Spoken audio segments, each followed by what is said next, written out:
Britain's Prime Minister David Cameron has delivered closing remarks at the Conservative Party's annual conference in an effort to drum up support amid eroding public confidence. The party is trailing behind the Labour opposition in opinion polls as it takes fire for sweeping spending cuts. David Cameron has had to avoid even using the word austerity, which he helped popularise after coming to power. And Nigel Farage, leader of the UK Independence Party, says that Tory policies are not bringing any meaningful change to the country's economy.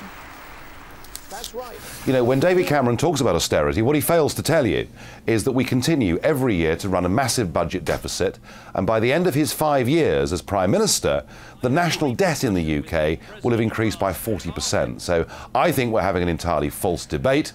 David Cameron is conning the British public into thinking that he's actually really cutting back the levels of debt in our country, and it's not true. I think that the David Cameron and George Osborne combination put together a coalition telling us they were going to deal with debt in this country. They have utterly failed to do so. They haven't dealt with the deficit, they haven't got growth coming back into the British economy, and I think the thing is a dramatic failure, and unless things turn around, then I think the Conservative Party is in for a really terrible result in 2015 at the next general election.